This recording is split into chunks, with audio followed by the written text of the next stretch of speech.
talking about video games. Yeah! Hello, everyone, and welcome back, perhaps, or welcome to the Donkey Kong Artist Podcast. I am but one of your three hosts, Patrick Shanley. Joining me, as always, is my other two hosts, who are slightly less important, but they're here too. Edmund Arnold and Collin Codega. Let's start with Eddie. How are you doing today? Hey guys, I'm doing well. I'm important. My mom says I'm important, so that means I'm important. Your mom said that? Black Panther made me feel very important, so I am important today. But thank you, Pat. How are you doing today? I'm good. If Gay said that you're important, then I agree with her. I would never go against her. Gay loves me, all right? So she always says I'm important. My mom, sorry, I'm not white. We call our parents by my mom and dad in our household still, so... It's a white thing. Something that white people do? Yeah, white people, I never knew that before, but white people are like, hey, Sharon, make me a sandwich. Who are you hanging out with that, one, is calling their mother by their first name, and two, being a grown adult and demanding a sandwich? Anyway, Collin, how are you doing today? I'm all right. I'm doing good. It's worth mentioning. I don't know if you guys can hear me over my giant muscles, but I went to a boot camp this morning and I threw up after. So if you can't hear me, it's because I have big muscles now, and after going to one boot camp. So just throwing that out there. You're not better than us. Yeah, I am. Yeah, I think he is a little bit, actually. You stop eating meat too? Are you going to talk about it at every staff meeting? Oh, I stopped eating meat today. Yeah, I'm thinking I was going to pitch. I was going to do this after the podcast, but I was going to pitch Collin's 5 minutes of vegan talk. I was just going to talk about my newest meals, just some little meal prep I'm working on. Our first spin-off podcast will be all about vegan cuisine. Vegan cuisine, says the guy who pretty much eats meat with every meal. But hey, you know what? This boot camp's got me, it's been a life-changing couple hours, I'll say that. In a way, vegan lifestyle could be seen as an indie lifestyle, which leads us right into our first topic, the landscape of indie gaming. And we've had quite a few indie game publishers on our podcast, including last week when we talked to the creators of Owlboy.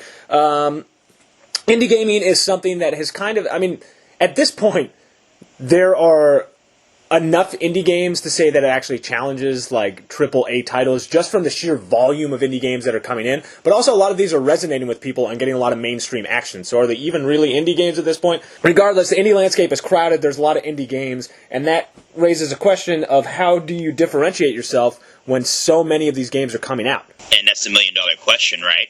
And I think this topic kind of spawned from us looking at Faye, Iron? Faye. F-E, Fern, Faye, I don't know. I think I've heard it's Faye. Released for Nintendo Switch, released for PlayStation 4, Xbox One, all major systems, and it was released on Microsoft Windows, so that means it was Steam too. Came out this week. It's getting okay reviews, but I'm looking at this game, and I decided to go against it because it looks like another journey. And we kind of brought up this topic.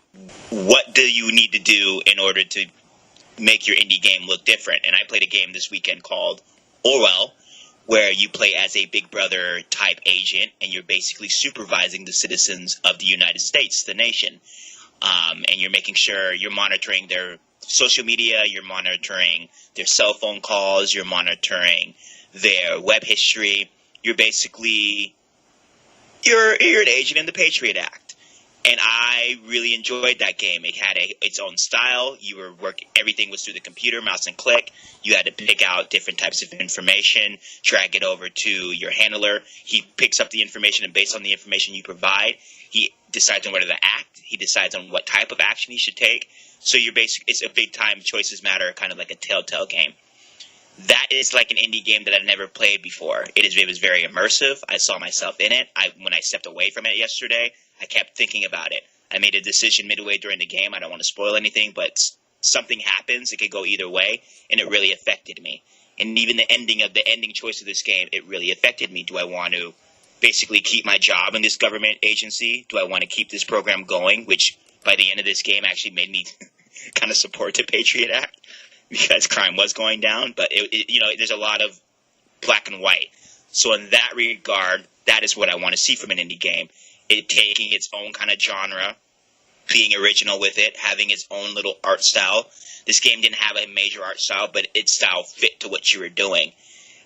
And I think we're getting so many indie games right now. We need more projects like this where we're not – and I haven't played Faye, and I'm not knocking Faye, but we need to get away from a lot of these games like Fade that look like they're just games where you're just following a person get from one point to another point.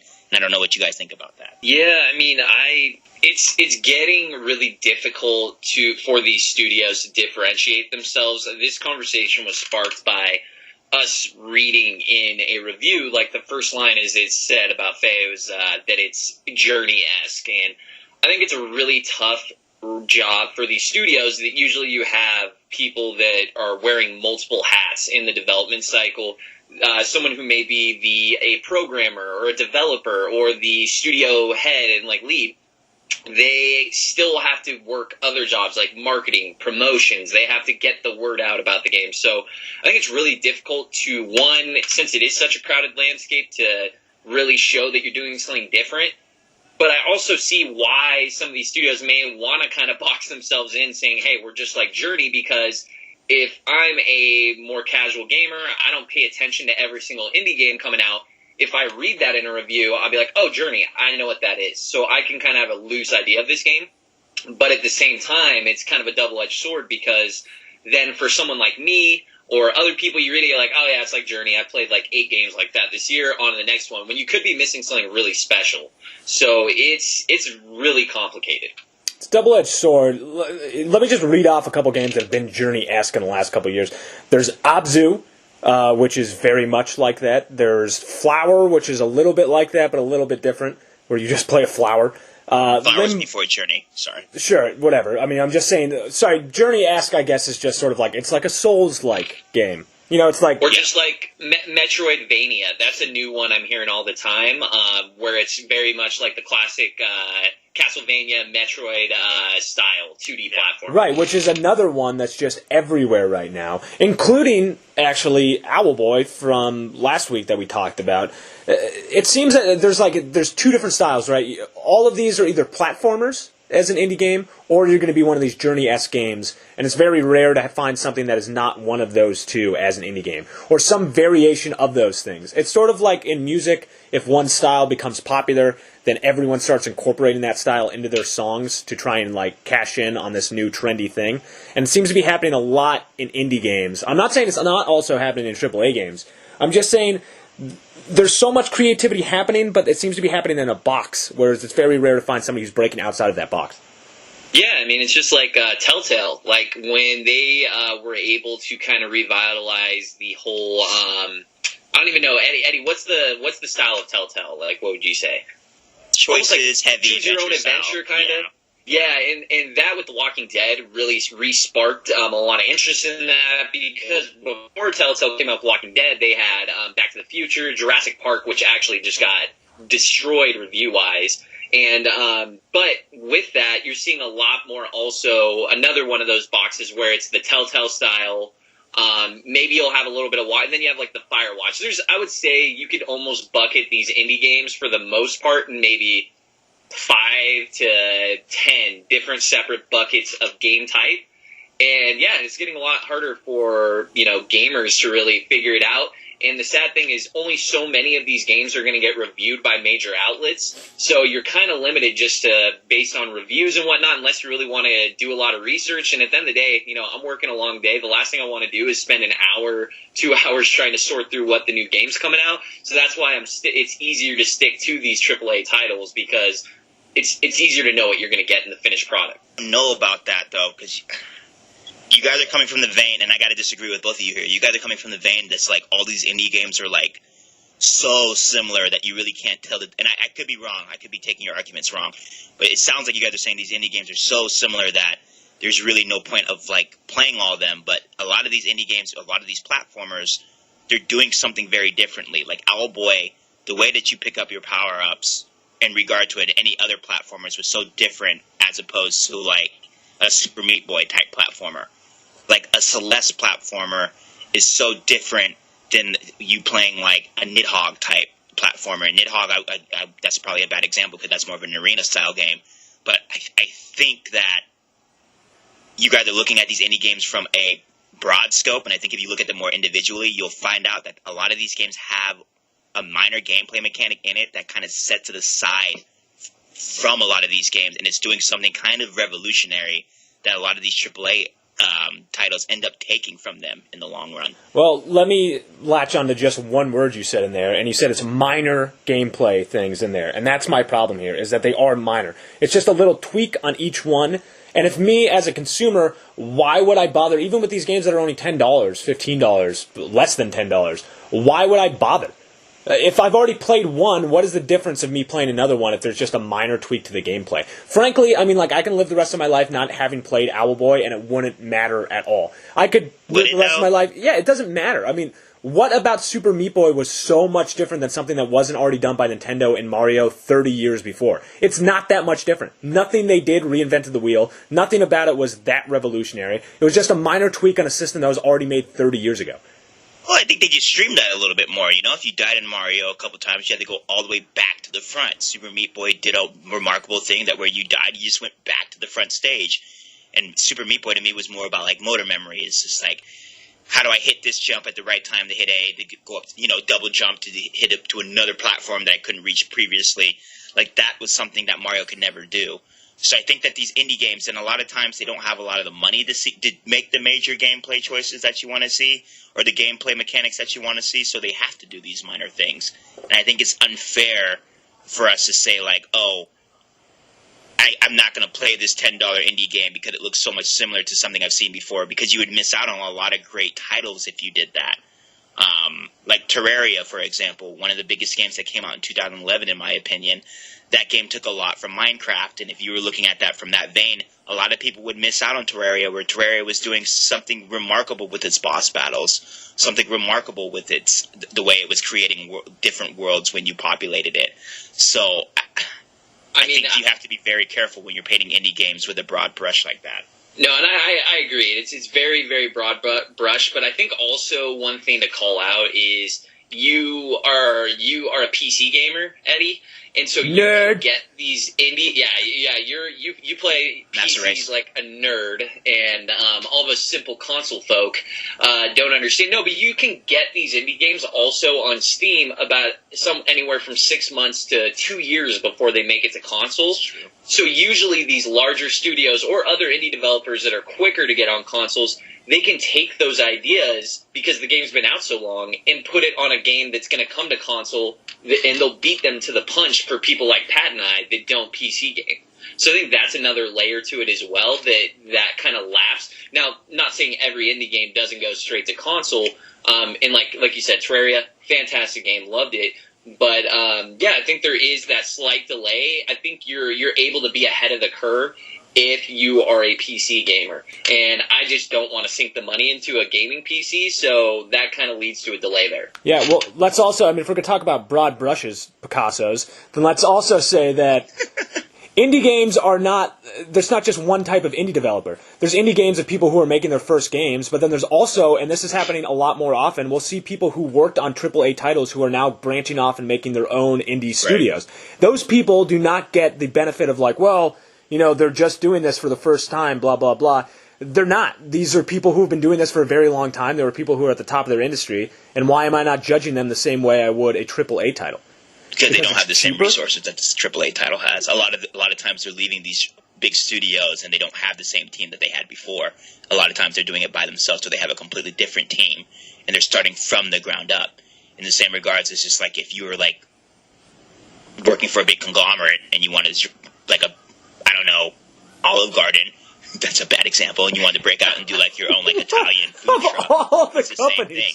You can't compare an Italian food truck to the Olive Garden. It's a bad example, okay? I'm sorry. It's a bad example, okay? I'm sorry. I'm just picturing someone at Olive Garden being like, you know what? Listen, all right, I'm gonna flesh this thing out real quick. So Olive Garden, you got your pasta makers, you got all your sauces there, right? You got everything there right now. But if you go to your food truck, you got to start from the ground up, and a lot of times it's with your own money, and your own resources, and your own time. And a lot of the times when you're working for those big studios, you're kind of using someone else's time and someone else's resources to do your own thing. If I can break down your analogy real quick, you think that people in Olive Garden are making their own pasta? I think they have their own pasta makers in the back there, yeah. No, they absolutely do not have that. Food, dude. No, they don't. They make their own pasta at Olive Garden. Shut All up. those chains, Chili's, Olive Garden, Outback, they all heat up the food. No, they have a guy named John who comes in on Tuesdays, and he makes. Didn't even give him an Italian name. No, because you have to be realistic. He wouldn't be an Italian. He'd probably be John from down the street, working minimum wage. I'm sorry, I want to live in the fantasy world that Eddie's building up. Can we get an indie developer to make this game? John the pasta maker? You guys are losing the point of my argument, though, okay? Just look at the point of my argument. Olive Garden is very, very underrated, and it needs to be regarded as American cuisine. Sorry, that wasn't my argument. I forgot my argument. I do like Olive Garden. Here's the thing. So you want to break away from a AAA game studio to make your own game studio. And then your dream was, when you broke away from this, when you burned, you're like, I'm out of here. I'm sick of being a corporate shill. I'm going to make my own game. And then you turn around and you just make a platformer. Like, that was your big stand that you made, was to go out and make something where you jump from one ledge to another ledge. But in this one, you're carrying another character as you do it. Well, and then you gotta, you're just looking at the game. You gotta look at the story, because a lot of them don't have a freedom to write their own story that they want. So look at Owlboy. You're not seeing a story like that in AAA. And I know we're talking about Owlboy a lot, but you're not going to see a story like that. Or, you're not going to see games like Spelunky in a AAA title. You're not going to see games. What was that game that we were just put hours into, Collin, on the Nintendo Switch, where you're digging? My Little Pony Dream SteamWorld Dig 2. SteamWorld Dig 2. You're not getting that from a AAA studio. I mean, these are unique ideas that you're just not going to get. And the person that's breaking away from the AAA studio, he's not going to get his ideas supported by a Sony or an EA or something like that to make a game about digging holes and finding treasure. He's just not. So you got to break off and do your own thing. It's just the American dream, right? Why be a shill for a big company pumping out Assassin's Creed 18 when you can go off and do an original platformer that's never been done before, or you have a mechanic where you're picking up different people? I don't see the problem with that. I don't have a problem with it. I'm just saying that it's not that original. That's my problem with it, I'm saying. It's not original. You're just tweaking something that's already been around forever and ever. You're not creating something new. Some of these people are. Something like SteamWorld Dig is amazing. Something like Tacoma was amazing and something weird and different. Cuphead was a platformer, though. It just, the art style was amazing, but it was no different than any other platformer I've ever played. It was hard. Okay, so here's an example. So, Super Meat Boy guy, his first big game was, and Edmund McMillan is his name, sorry. His first big game was Super Meat Boy, right? Mm-hmm. After that, he came out with The Binding of Isaac. The Binding of Isaac and Super Meat Boy are completely different. And I'm not even saying Super Meat Boy is like a platformer that we should hold to this regard, because it was something completely unique and different. Mm-hmm. But look at the difference between The Binding of Isaac and Super Meat Boy. Binding of Isaac was a twin-stick shooter. It was one of the most intense games I've ever played before. It had no meat in it? It had no meat in it. It did have some meat. It had baby meat in it. Yeah, but it had limited meat, is what I'm saying. Limited meat. It had lukewarm amounts of meat. So, and that is a huge step. You know what I mean? And those are two completely different games. So, my argument to you would be, you have to make these platformers be successful, these same Z-type platformers, be successful, make some money off of it, so that you can branch out, so you can make The Binding of Isaacs. So you can make your Hotline Miami 2s or whatever like that. You have to start somewhere, right? That's what my argument is. And it's hard to, your first project to branch out and do something completely revolutionary. You have to do something kind of safe. Yeah. You have to. Maybe I'm stuck in a chicken and eggs type of situation here. Because which one... Binding of Isaac is it was a pretty big game for an indie game, but it's not Super Meat Boy. Super Meat Boy is the standout, the one that everyone remembers. The Binding of Isaac, a little bit less so, even though that's a bad example because that game was also successful. But what I'm saying is that he might have had to do that platformer to be able to get to The Binding of Isaac, but people like Super Meat Boy more than they like The Binding of Isaac. So who am I to blame? The consumers? I don't think so. You don't? I don't think so. No, because they're still coming out with Binding of Isaac. Binding of Isaac was released on the Switch, and that game came out in 2011, and it was a launch title for the Switch, and it sold very well. So I think they were both. I think it's hard for you to say that Super Meat Boy is more important than The Binding of Isaac. I think they were both equally successful. And we can look at the numbers, and you can call me out if you want to. But Collin, you can chime in. I just think that he took it safe with the platformer, made a damn good platformer, made some money off of that, which led to The Binding of Isaac. I just really don't believe that these indie gamers, especially these guys that are breaking away from these big studios, can take a big chance. Because look what happens when you take big chances like No Man's Sky. Look what happens when you take big chances like, what's another game that like look at Kingdom Come Deliverance. That's a big chance. That's a little studio making a big game, and they don't come out to be everything that you want them to be. So you got to play it safe, in my opinion. Yeah, I think like to take a slight step back on this is we're talking about a lot of really great, successful indie games, but for every one success story of an indie game, there are hundreds of games we will never hear about that they get lost in the shuffle. And I think that's the thing. If you're a big name in a AAA studio, I think you have you are privileged in the fact that you can create an indie studio. You can, stamp your signature on it, and people are going to pay attention to what you pump out. Now, being a random nobody making an indie studio, I think that's super impressive when you can kind of differentiate yourself. But at the same time, it's such a gamble, and that's why that's why a lot of people go the safe route and they go with AAA titles, even though you get a little less creativity. One, most likely your bills are going to be paid. You're going to get a paycheck. That you're actually going to get some media attention, and then you're going to have a publisher that's going to push your game out to the public. Now, with these indie games, they are kind of fighting for a limited amount of actual consumer awareness that's out there. So I think it's super challenging. I think it's the indie landscape. I totally agree with you, Eddie, in the fact that we're being pretty harsh on indie games, and it's with a broad brush. But at the same time, I think it's such a gamble, and it's so hard to get out of those boxes. And as someone like myself, like I said, I'll read a review. I'll see Metroidvania-like. I'll see Super Meat Boy. The term I'm hearing all the time now is splatformer. That's what people are calling that. So, but yeah. Is that? I'm sorry for interrupting, but is that the developer's fault, or is that gamekeepers or game gatekeepers, video game gatekeepers and writers just being lazy in their writing? I think it's because it's easy to compare a game to Pokemon.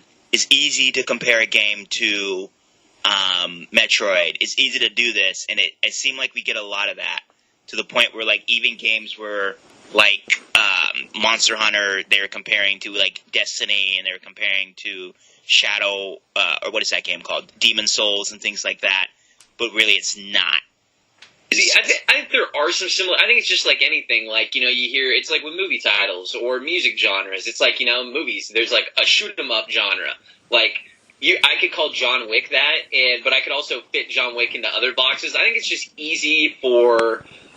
It's easier to write a review like that. Two, I think it is important to kind of give some sort of context for people that don't have an understanding of the game. If you're reading a review, odds are you're not looking at video at that same time. So I think it is important to kind of give that impression, because as someone like myself, I'm going to read maybe half a review. I kind of want to know what I can compare it to, so I know what I'm getting myself into, because also I have my preconceived notions on these genres, these buckets of games as well. That's true. That's true. Yeah, because I often hear like comparisons to like a splatformer, like you said, and to me it's just like writers just being lazy and not being able to be creative to the point where they can describe a new game in a new light, where it's easier just to be like, oh, this game plays just like another Meat Boy, or oh, this game plays like another dual stick shooter. It plays just like Binding of Isaac, rather than finding out like something unique to write about it. And I'm not a writer, so I don't know how hard that is. But so the writer, Pat, what do you think about that? Yes. Since you're the writer in the group. Speaking as the writer of the group, I will say that it goes both ways. I think that there is a little bit of laziness in writing things and kind of grouping them all together. At the same time, I do think that there are a lot of similarities between these games, which is what I've been arguing. I'm also being a little bit overly harsh on indie games just to have the opposite side of this argument. I don't necessarily believe everything that I'm saying. I will say that as somebody who writes about games, that you want to get across what the game is like, and a good way to do that is to compare it to games that you've already played in the past. So I do understand where they're coming from in that regard. At the same time, you want to get at what makes the game unique, And the problem is with writing about games is not every game you're going to write about is unique, and a lot of these games are not unique at all. And also sometimes something being unique is not make it good, as we said earlier. And I don't want to harp on things and say like, oh, Kingdom Come Deliverance isn't good, or No Man's Sky is garbage. But they tried something very different, and they didn't quite succeed in what they tried. And No Man's Sky was garbage. It's actually pretty good now. Yeah, just a quick side note. But yeah, you're absolutely right. I think we got to be... And I don't necessarily agree with everything I'm saying, because I also think there's just an oversaturation of platformers right now. There are platformers everywhere right now. And I guess my main question is, like, why are we so angry about indie games releasing a bunch of platformers when Nintendo's doing the same exact thing with their big names are all platformers? Like, Yoshi looks like it's going to be a platformer. What was that other game that is coming? Kirby actually looks like it's a what is Kirby All-Star Allies? Does anyone know what that game is? I think it's a Kirby platformer, or is that another one of their arena type fighters? I have zero idea. Okay, because it just seems to me like Nintendo is doing the same type of thing. Like, they're always releasing platformers for the 3DS. They're always releasing, re-releasing platformers, and no one really gives Nintendo any shit for it. But yet, some people are can give indie titles for being it the same. And I'm not saying you guys are doing it, but I see a lot of people say the same thing about indie titles releases, that they're all the same. None of them are taking any chances. But it's like Nintendo's kind of doing the same thing. And I could be wrong. You guys can argue with me on that. I'd say this is because Nintendo invented this, and so if you're the people that came up with it and you're still doing it, I'm less inclined to bash you for it because you're the reason this exists. Good argument. And also, people are comfortable with platformers, and it makes money. People buy it. So I think that's another thing, too, is if people weren't buying it, then they'd be like, oh, let's go back to the drawing board. But if platformers are still successful, they're going to keep doing it, and there's different variations. Like Super Mario Odyssey, that's a 3D platformer. Right. And indie games it's not just an overabundance of platformers. There's also a bunch of twin stick shooters that we're seeing from indie games. And there's a bunch of these journeys. We're also seeing a lot of Stardew Valley starting to pop up everywhere. I don't know. I know when I'm on Steam, you're getting a Stardew Valley type clone release every month, whereas there wasn't a farm simulator being released since Harvest Moon 64 around that time. So I get it. And when an indie game release, that earlier point you made, Pat, an indie game is released, it does well, and then you see a whole bunch of other games released in that vein. Mm-hmm. So I wish we could see more chances being taken with indie games, but again, back to my earlier argument, you have to play it safe if you want to continue to make games. It's just, I don't understand. There's a reason why Iron Man is the first Marvel movie and not Black Panther, right? Right. You have to play it safe to get to a point where you can release a movie like Black Panther. Right.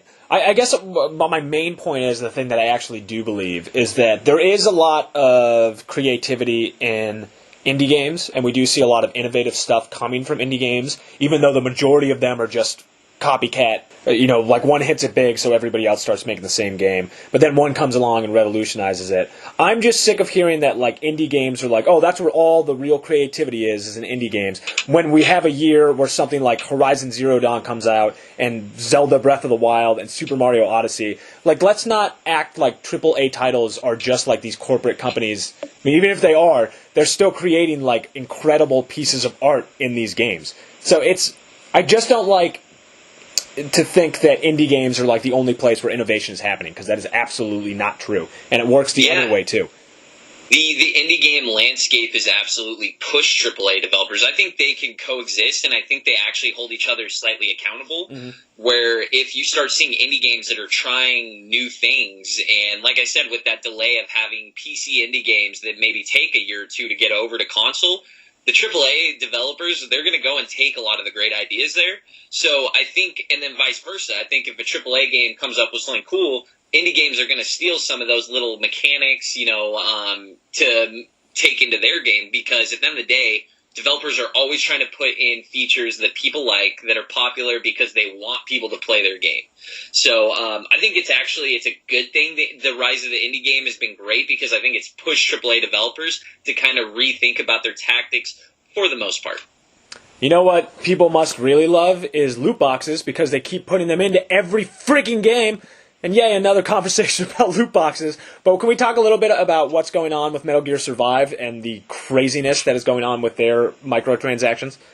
Yeah, I can lead into this. So I just want to put a disclaimer. I have not played this game, but I have been following it because it's been a really weird kind of side project. This is the first Metal Gear game that is basically Konami just running with Metal Gear now. And now Kojima.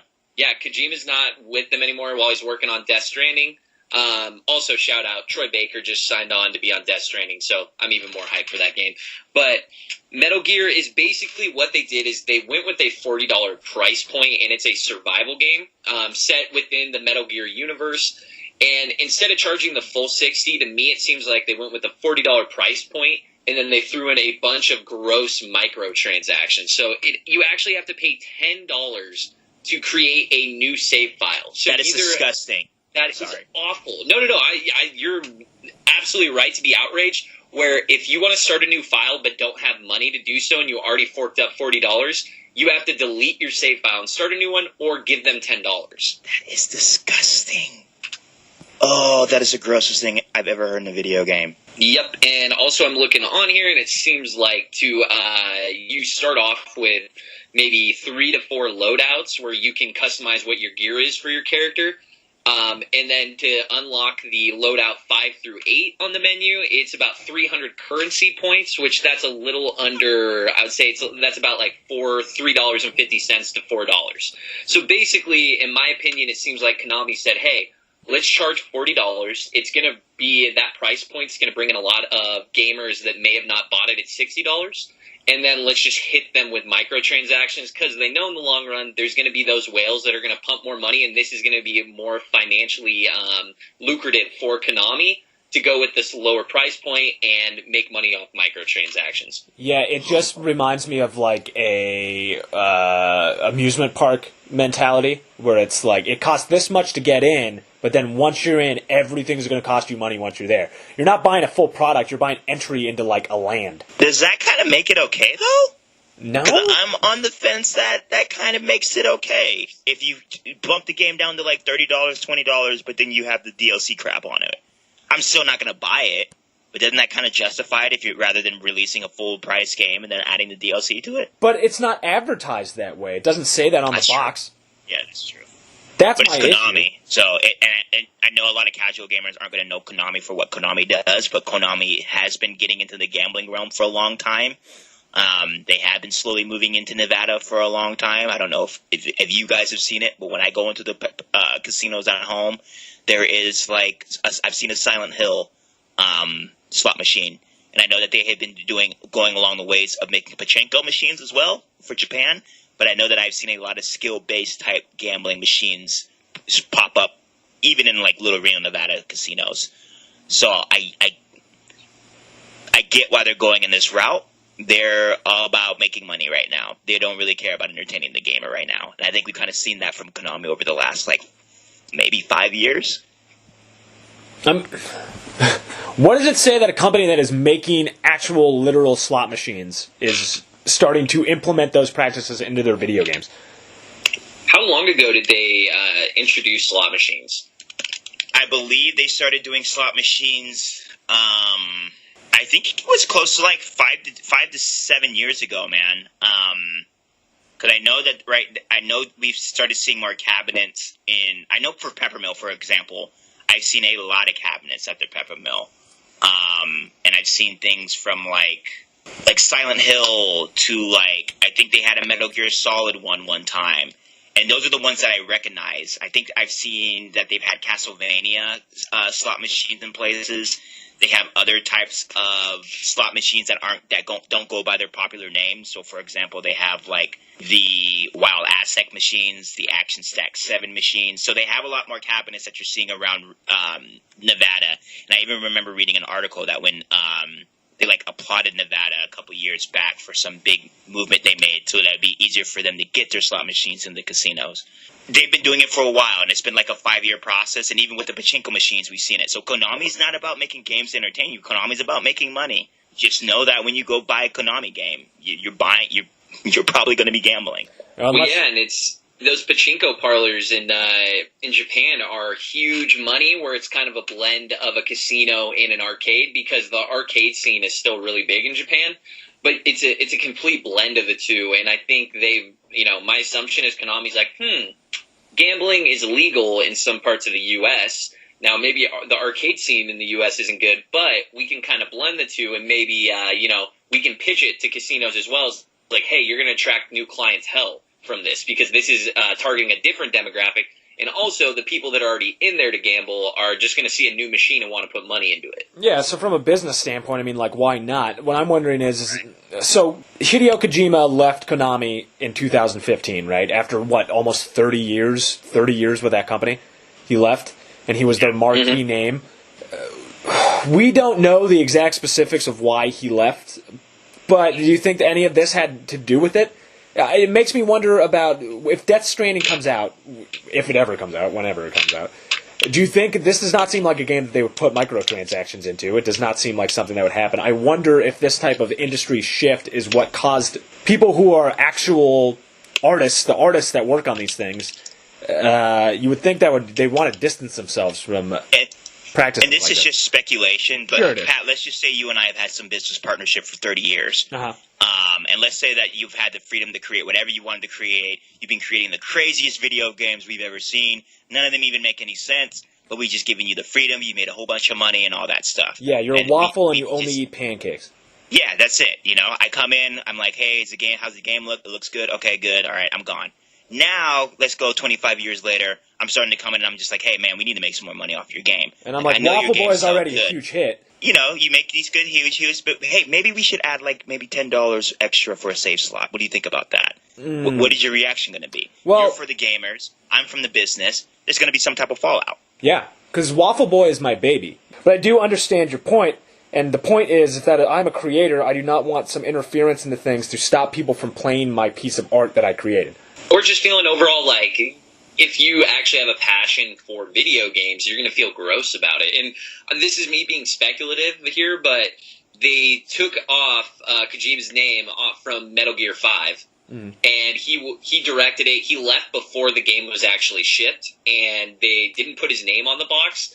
And Metal Gear 5 was the first Metal Gear game to have microtransactions. So kind of doing the math in my head, and not saying this was the silver bullet. This was the one thing to do it all, but all the other previous Metal Gear games didn't have them. Now, obviously, the microtransaction scene has kind of shot up over the last couple of years, but it kind of makes me think, were they pushing this gambling, this different, this gambling-centric mentality about making money, and maybe that's what caused the rift there? Like, I find it hard to believe that Death Stranding will have legitimate, microtransactions where you buy coins, pay DLC, set aside, maybe there's that, but I doubt there's going to be a point where you can be like, oh, let me buy $5 worth of stuff so I can put a new set of gear on Norman Reedus. I just don't see that happening. I doubt that Death Stranding's even going to have a coherent story, let alone microtransactions. So.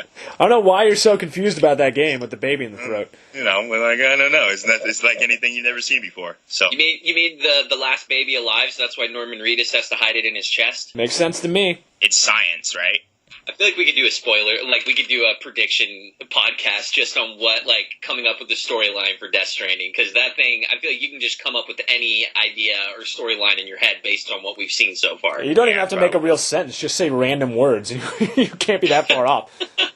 My question is, again, we say this every week and we need to get away from this, but is the problem on Konami or is the problem on the consumers? Both, I guess. I mean, you can't fault the company. Can you blame Konami, though? Because they've been making this business. They haven't been making money with their video games. They just weren't making money with video games anymore. They weren't the top studio like they used to be anymore. So they made a legitimate business decision to go into gambling and pachinko machines. It's still gaming. It's just a different type of gaming. Oh, I don't blame them for that. I don't blame them for that at all. If you want to diversify and start doing other things to fund whatever your company plan is, that's fine. I have a problem when you start to work those types of gaming mechanics into games that I've already paid for. That's my issue. If I'm playing a slot machine, I know I'm playing a slot machine. I don't want to buy a hot dog and have my hot dog. I don't know why I can't get hot dogs out of my head whenever I talk about this. Hot dog cast. I don't want to get a hot dog and then know that my hot dog is actually a slot machine. That was a perfect example. Don't dig into it too much. Okay. But my thing is, like, let's just say, like, Bally Technologies, I just Googled, like, the first manufacturer of gambling slot machines. Let's say Bally Technologies wants to get into video games. You're not going to go buy Bally Technologies video games for that reason, right? Hardcore gamer, I don't think casual gamers are buying Metal Gear Survive. I just don't think so. If they are, congratulations. I don't think anyone's buying Metal Gear Survive. Titles ever. I think a lot of hardcore gamers are going to be going after Metal Gear Survive. In my opinion, hardcore gamers should know what's going on with Konami. If you don't know what's going on with Konami, you've been living under a rock for the last 5 years because it's been everywhere. My blame is solely to these hardcore gamers that went after this game knowing that Konami was getting into the gambling revenue. Of course, they're going to incorporate the gambling aspects into their video game because that is their overall business strategy right now. So I don't think you can fault Konami for doing that. I think you got to fault these dummies who went in there and buying this game thinking that it was going to be anything different. Like, you saw the writing on the wall with Metal Gear Solid 5. What do you think? Like, what do you think? That's where I'm coming from. Was this also going to... It's going to hurt your brand in the long run. This is a short-run game. That's my problem. The long-run game is that if you keep putting these mechanics into games, then people will remember, be like, oh, that's that title that has these stupid things that I hate in it. Why would I buy the 6th one? They still buy the 6th one, though. Do they, though? I mean, like, we don't know yet because we haven't gotten to that stage. I don't know. I'll be interested to see what the next game is like, and I'm interested to see how did this game sell. Does anyone have any numbers on this? I have not heard on how it did, like, week 1. Yeah, I don't think any information's out right now.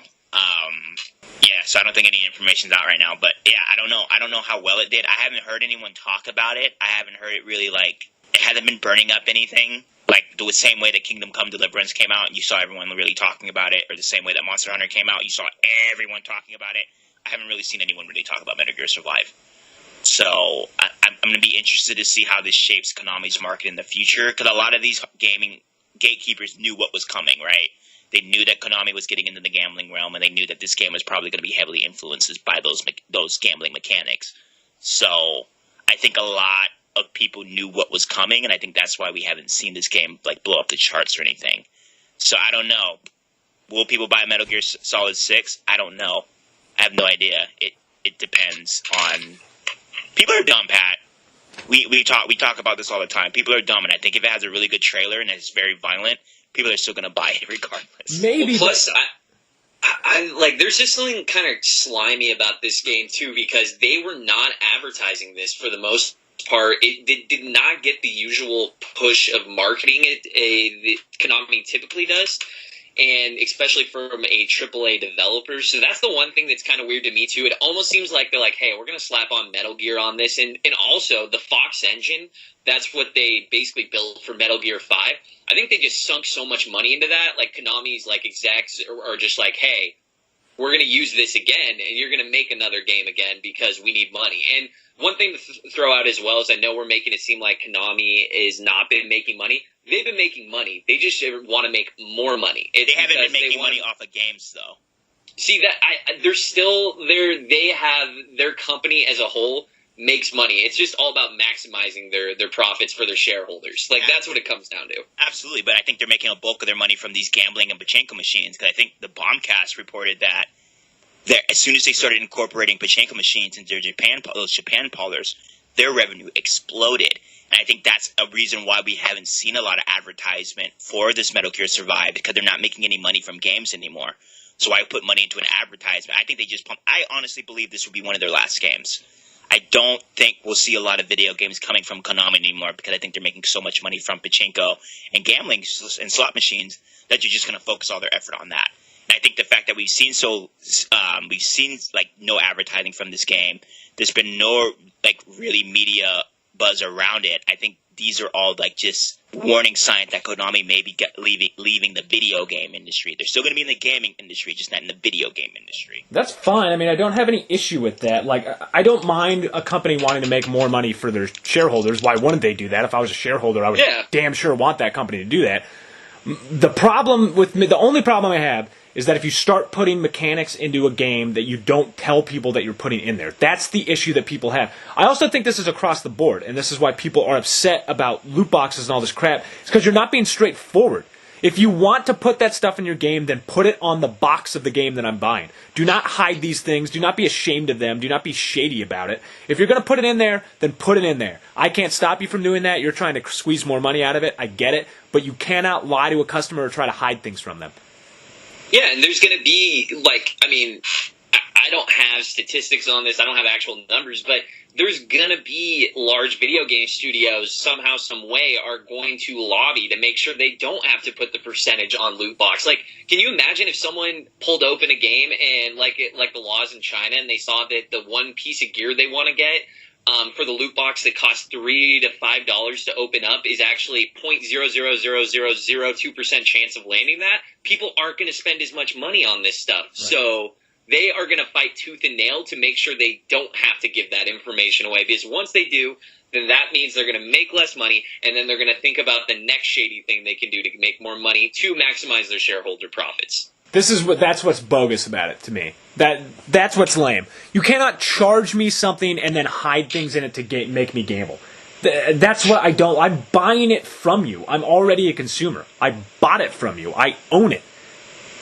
Yeah, and it's easy now, too, to be like, hey, we're just doing industry practice. We're not being shady. We're not hiding. But it's every company's doing the same thing because they know they can make a lot of money. Right. And that's the thing that stinks because it's across the board for the most part on these large studios and publishers. I would say publishers. I feel like it's kind of the publisher that wants to make some more money like this. But, it's gross. And as soon – but like I said, it's business. And as soon as a law is passed, they're going to figure out what's the next loot box that they can do. What's the next way to make more money? Which brings it back, even though I was pretty negative on indie games in the beginning, that is one thing to call out, that the nice thing is you don't see as much grossness in indie games, and that's why indie games are important to hold these AAA studios accountable. You don't see any. I mean, Little Nightmares, our wonderful little indie title that we talked about on our first episode. If you haven't listened to our first episode, go listen to our interview that we have with the Little Nightmares studio, but they're coming out with DLC like 6 months later, and the DLC is like $10, and it looks like a whole new, like,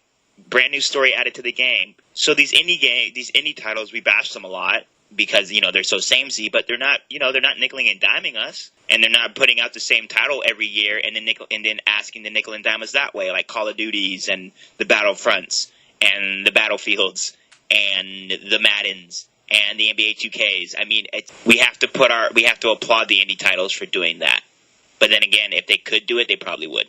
I mean, yeah, probably. They probably would if they could figure out a way to do it. Like Stardew Valley, you could nickel and dime Stardew Valley for days, but he just didn't do it. Concerned Ape just didn't do it. You know why? Because he's a concerned ape. That's why. Yeah, that's why. He's a concerned ape. He's very concerned for his fans. Yeah. Thank you, concerned ape. We love you. Thank you. Like him way more than Blase Ape. That jerk. Oh, God, or Bougie Ape. You guys are dumb. Yeah, we have the stupidest podcast. We talked a lot about indie games today, but I am going to ask both of you to put on your developer's hat and pitch me your indie game. Ooh. This is spicy. I like it. It's very spicy. Okay. It's like a hot dog. Caliente. So going with my similar argument before, I wouldn't do anything out of the ordinary.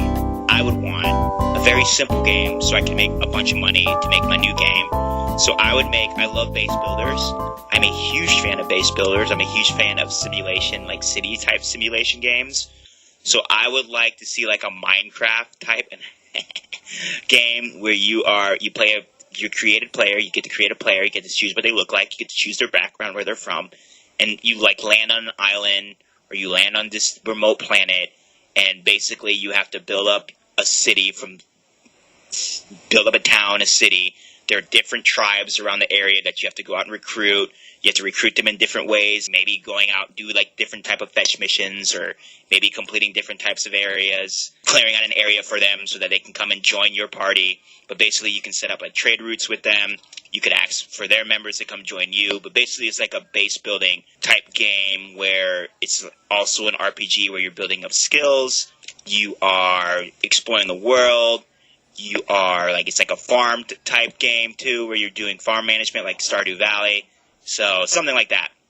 Then you have to build some type of story where you're a colonizer and you're coming into this new world, and are you a good guy or are you a bad guy? You can kind of make it both ways. And what's the title of your game? Don't think about it, just go. Colonizer. Perfect. Is that like a derogatory? Are you calling me out on that? No, are you a colonizer? This is the thing. The game is you don't know, because you can be on the good side of colonizer because you're going to this new world and you're making a better place for your own homeland, or you could be a bad colonizer where you're basically stripping away all these people for their resources. And you can play it both ways. You can go in and kill everyone, or you can go in and work with everyone. It's so layered, man. Yeah, man. I got ideas. Call me, Concerned Abe. You can do this. I like it. About you, I'll jump into mine. No first-person shooters, Collin. No first-person shooter. No first-person shooter. No FPS. Don't worry. So for mine, also to box in, it's funny we were talking about. Oh yeah, we need to think of more creative ways. So my game will be like a Telltale game. Right off the bat, I can tell you that. And you're actually a young black athlete that had a very rough upbringing, and you are a phenom when it comes to football. So you kind of go through your career in college being a D1 athlete that technically isn't supposed to make money and is there for a quote-unquote education, and he has to kind of balance getting freebies from boosters, kind of has to balance also, going to class, going to tutoring, being a college athlete. Then you go to your pros, and you have to balance, family, getting ad revenue. And the thing is, no football. You don't actually play any football in the game. And then at some point, you have a career-ending injury, and you have to pivot to post-football life. And my idea would be the game could end in a few different ways. Either you're successful and famous, one, you just live a normal life and have a family, or you can end up in bankruptcy, homeless, and just kind of seeing the plights of trying to juggle being a successful athlete and then having your craft be taken away after your body breaks down. Man, dude, that got dark. Yeah, damn. Yeah, but like I said, you can play it right. You can try to do right so you actually end in, a very successful lifestyle. I think it's also to point out, though, it's going to be really difficult to do that. So that would be the point of the game, because so many athletes actually burn out and blow through their money. What's the title of your game, Collin? I'm sure this name already exists, but on top of the head, we'll go Make or Break. Nice. Love it. Collin, I got to say one thing. If you had a gaming studio, you'd probably be the only white guy at that gaming studio.